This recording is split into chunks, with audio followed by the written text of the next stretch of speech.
We're getting towards the end of the holiday season, which began with Rosh Hashanah, the Jewish New Year, and continued with Yom Kippur, the Day of Atonement. And now Jews around the world will celebrate Sukkot.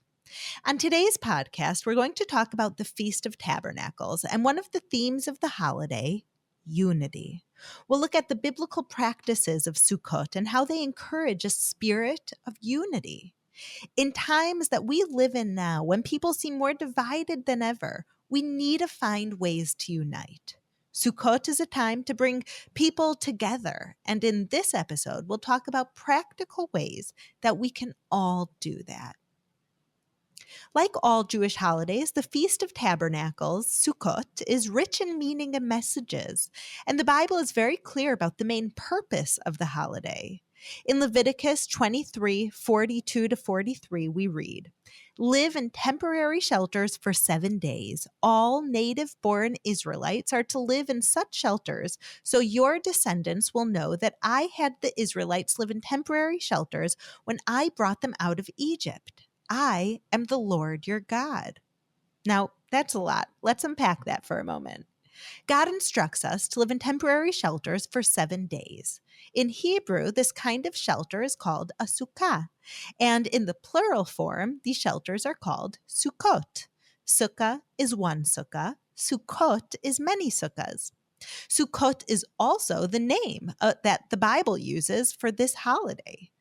The purpose of building these shelters, these Sukkot, is to remember how God cared for his people in the desert when he took them out of Egypt. Yes, he provided shelter and he protected them. So the main theme of this holiday is faith in God's providence, in trusting him for provisions. When we leave our sturdy, comfortable, and secure homes and live in makeshift shelters, or huts, as many people call them, we remember that God is the true source of our protection and not anything else. And let me tell you, when I lay outside in my sukkah at night, together with my husband and kids, looking up at the stars in the sky, I definitely feel God's protection like no other time of year. But in addition to focusing on our faith in God during this holiday, it's also a time to focus on unity. The rabbis explained how the theme of unity is found in the things that we do and the way that we do them in this holiday. Let me explain. One of the things that the Bible tells us to do on Sukkot is to bring together the 4 different species. Here in Israel, just last week, the country was filled with pop-up shops selling the 4 species mentioned in the Bible and people swarming them in preparation for the holiday. I love how we really feel the holidays here in Israel. It's not just in the Judaica store or the Jewish store like when I was growing up in America. Here in Israel, every street corner is selling huts, the Sukkot that we could build in our backyards, and the 4 species that we need. They're saying Shana Tova, Happy New Year, and Chag Sameach, Happy Holidays. But going back to the 4 species, Jews buy the 4 species because in Leviticus 23:40, it specifically tells us to. This is what it says. On the first day, you are to take branches from luxuriant trees, from palms, willows, and other leafy trees, and rejoice before the Lord your God for 7 days. There are 4 different items that we are instructed to bring together. A citron, an etrog, as we say it in Hebrew, a fruit similar to a lemon, a palm frond, a myrtle branch, and willow branches. We bind the 4 elements together and bless them every day of Sukkot. So let's go over that one more time. What are the 4 different items that we're instructed to bring together on the holiday of Sukkot? A citron, or etrog in Hebrew, a palm frond, myrtle branches, and willow branches. One of the meanings behind this practice is that each of the 4 species represents a different type of person. On Sukkot, we take them all together, we tie them together to demonstrate that we have to embrace all types of people. We also reinforce the idea that we are only complete when we are bound to our fellow human beings. The message is that instead of judging people and separating ourselves from one another, we need to embrace and love all people. And here's another example of how the theme of unity shows up in the holiday of Sukkot. A sukkah is constructed in a way that maximizes the amount of people it can hold. According to Jewish law, a sukkah cannot be taller than 20 cubits high. When it comes to the width of a sukkah, there's no limit for how large it can be. A sukkah could, in theory, go on forever. Theoretically, every person in the world could reside in one very large sukkah, because Sukkot is a holiday that celebrates unity and is all about inclusivity. We are encouraged to have guests on Sukkot. My husband and I look forward every year to hosting lots of guests on this holiday. In fact, this year, we're going to have my sister and her husband and their 6 kids sleeping over, along with many other guests. This is what makes the holiday special. We make our sukkah like Abraham and Sarah's tent and welcome anyone who wants to join us for some food, some soulful singing, or some inspirational Bible study. It's always one of the highlights of my year. The Bible tells us to be joyful on Sukkot in Deuteronomy 16:14. And nothing brings us greater joy than being together with friends, family, and even guests we might have never met before. The theme of unity continues into how Sukkot will be celebrated in the future. The prophet Zechariah tells us that the Messianic times will be a witness to the spirit of unity when all nations gather together in Jerusalem on this holiday. In Zechariah 14:16, we read, "Then the survivors from all the nations that have attacked Jerusalem will go up year after year to worship the King, the Lord Almighty, and to celebrate the Festival of Tabernacles." Wow, that's powerful. Those who tried to attack us will actually go up to Jerusalem to worship God in the Festival of Tabernacles. It's a prophecy about the future, but already now, each year on Sukkot, there's a beautiful parade in Jerusalem where people from all over the world unite to show their support for Israel and to fulfill his prophecy. Sukkot is a time of coming together, and in that spirit, I want to talk about what we can do to create more unity in our world. Here at the Fellowship, we know all about bringing people together. For 2,000 years, Jews and Christians were tolerant of each other at best and bitter enemies in the worst times.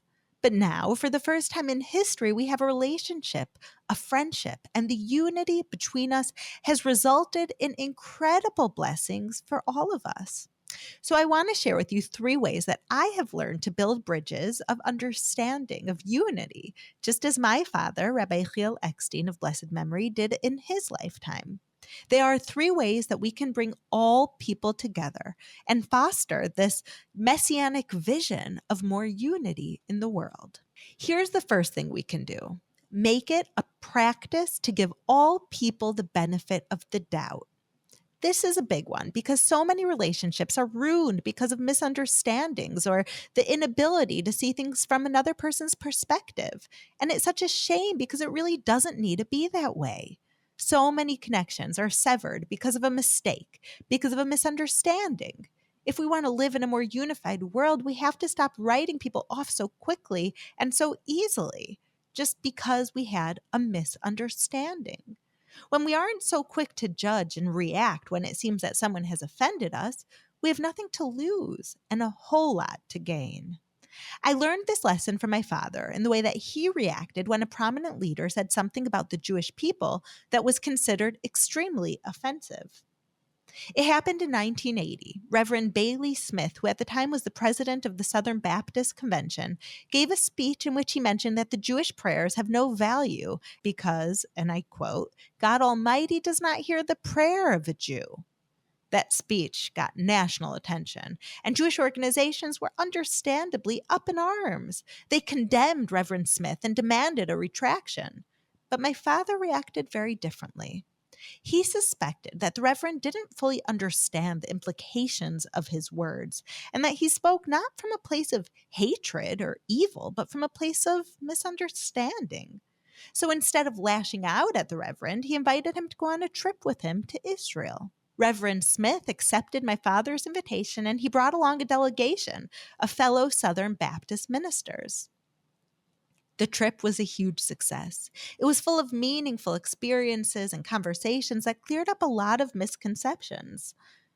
The trip gave the ministers a better understanding and appreciation for the Jewish people, and it initiated a genuine friendship between my father and Reverend Smith. When they returned to America, my father was invited to speak at Reverend Smith's church, and he preached on the topic of Jewish evangelical fellowship. His message was well received, and after that, my father was welcome in Southern Baptist congregations all across America. Here's the thing. The event that connected my father to Reverend Smith in the first place, those unfortunate words about Jewish prayer, could have easily driven the wedge deeper into the divide between Jews and Christians. But because my father was willing to give the Reverend the benefit of the doubt, he was able to bring Jews and Christians closer than they had ever been before. To me, this story is the perfect example of the healing that is possible when we give others the benefit of the doubt. Whether it is a family member, a friend on social media, or someone in a leadership position, we need to judge less and forgive more. Our culture has normalized shredding people by analyzing every wrong word and misstep that someone might take. But this path will only lead to more division, and it's time to change course. We need to self-assess, not be judging others. We need to head back towards unity, towards respectful dialogue, forgiveness, and understanding. And it's up to us to steer the course. Here's the second thing that we can do to create more unity. We need to reach out to others, specifically to people who are different than us. We need to reach out to people who we probably won't get to know if we don't go out of our way to connect with them. And one of the best ways to connect with a stranger is through acts of kindness and giving. I'll give you an example of what I mean from an experience that I had shortly after I moved to Israel over 15 years ago when I first started working at the fellowship. At that time, one of my responsibilities was distributing aid to the poor and needy in Israel. Right away, I had a lot of experience delivering food to elderly Holocaust survivors. Even though I had never met them before, I felt an immediate bond with them because so many of them reminded me of my own grandfather, who was a Holocaust survivor too. But one time, I was scheduled to deliver food boxes to a new Jewish immigrant to Israel from Ethiopia. Until then, I had almost no real contact or relationships with any Ethiopian Jews. I knew that they were Jewish just like me. I knew that they were descendants of the tribe of Dan. But other than that, I knew that we didn't have much in common because the reality is they spoke a different language, Amharic. I spoke American, English. I grew up in a Western world and they grew up in rural Ethiopia. But the other reality that we see all over Israel is that we're like brothers and sisters, reunited after 2,000 years of exile. So we have lots of similarities in brotherhood, and we have lots of differences, which were shaped and influenced by the countries we came from. So when I went to visit my first Ethiopian family, I didn't know what to expect. We went into a home that had 3 generations of family members living in it. I presented the family with a food box on behalf of the fellowship, and our host invited us to sit down and have some coffee. I was about to decline their offer. I had a feeling that it wouldn't taste exactly like the Starbucks coffee I was used to from America. But the person next to me quickly whispered, "You have to take it or it will be considered rude." He said, "You don't have a mutual language, so this is how they say thank you. And I really think you should accept it." Of course, I was suddenly excited to sit down and accept the offer. This was my first sip of Ethiopian style coffee. And although it was very different from what I was used to, I enjoyed it so much because I knew it had love and thanksgiving put into it. It was the language of the heart and the soul. And my host smiled as they watched me enjoy it. So here we were, me in my American clothing with my English accent, and them in their Ethiopian dress speaking Amharic. We couldn't have been more different, but we began to connect in a deep way. They told me through a translator how the grandparents in their family who had made Aliyah to Israel had never seen running water before, how they were still in shock that they made it to Israel and that they were living the prophecies that they've been studying for 2,000 years in exile. I told them how much I admired them, about my own experience moving to Israel, and how lucky I felt to be alive during these miraculous and prophetic times. And I also told them about our amazing Christian friends who want to be part of the prophecy and are blessing Israel in so many ways, including the food box that I brought them. I couldn't understand their language, and they couldn't understand mine. We spoke through an interpreter, but we formed a bond that was beyond words. I heard their tone of voice, and I saw the kind of look in their eyes. And by the time I left, these people that had seemed so different in the beginning of our visit felt like family. I would guess that until that time, the Ethiopian Jewish family had never met a Christian American, and I'm sure that they had no idea that there were Christians who cared about them. Here I was, a Orthodox Jewish woman, telling them that I'm delivering aid on behalf of Christians in America. And in normal life, I'm not sure that they would have ever had a meaningful encounter with someone like me from such a different background and demographic in Israel just a few weeks after they landed. But through that short yet significant encounter, we created a bond, a friendship. And it took more than one step, I believe, in unifying the people of Israel and our friends around the world. One of the things that my father always insisted upon is that everything that the fellowship gives to Israel, whether it's a food box, a bomb shelter, or a unit in a hospital building, is that it's always marked with the logo of the fellowship. He didn't do it because he wanted the credit or publicity, but he wanted Israelis to know that Christians around the world care about us and give generously in order to support us. This builds bridges between the Jewish and Christian communities. And after 4 decades, the fellowship has completely reshaped the way that Jews perceive Christians. Until recently, Christians were generally seen as the enemy of the Jews. But because of my father and what he dedicated his life to, Jews now know that we have Christian friends who care about us and share many of our core values. It has created a unity among us that I know makes God very, very happy. It doesn't matter if you reach out to someone across the globe or to someone down your block. We need to reach out to those who are different than us with kindness and love. Every time we form a relationship with those that are different than us, we break down the barriers that keep us divided and build up the bonds that will make us all stronger. So far, we've said that one way to increase unity is to give people the benefit of the doubt, and another way is to reach out to people that are different than us. But sometimes we might reach out to those people and find that there's still so much that divides us, so much that we disagree upon, different core beliefs, opposing political views, different perspectives. When that happens, we need to embrace a third way to foster unity, and that is to focus not on what we disagree upon, but on what we have in common. This is the idea that the fellowship was founded on, the idea that we have Jews and Christians who for so many generations focused on what tore them apart, what they disagreed on. But now we have to focus on our commonalities. We need to create more unity in the world by focusing on what we agree on. Let me tell you about how this came up in my life. The fellowship donated a very special ambulance, a mobile intensive care unit, to a Druze village in the north of Israel.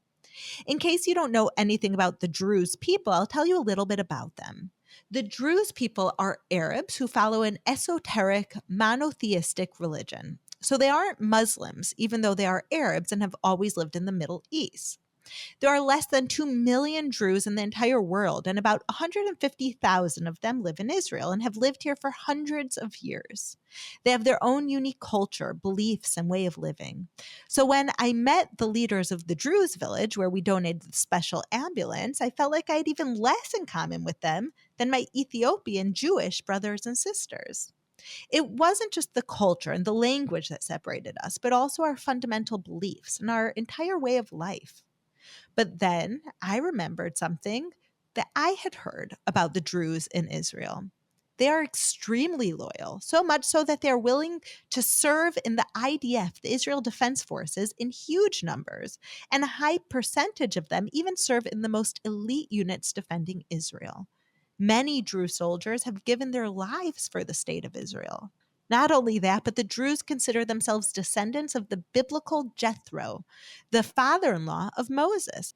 So if Jews come from Moses and the Druze come from Jethro, That makes us family. When Israel experienced a wave of terrorism, an Israeli Druze soldier was murdered. A group of Jewish teens went to comfort his family, and this is what the father of the murdered soldier said to them. He said, "We share the same land, the same homes, the same fate." When you think about it from that perspective, the things that we don't have in common hardly matter compared to the things that we do. And I think this applies to many types of people that we might feel different than, separate from, and even at odds with on certain issues. Sure, we might disagree on a lot, but can we focus on the things that we can agree upon? Can we come together for the sake of the values that we all hold dear? God doesn't ask us all to be the same, but he does ask us to be united, to stand together, to love one another, and to help each other.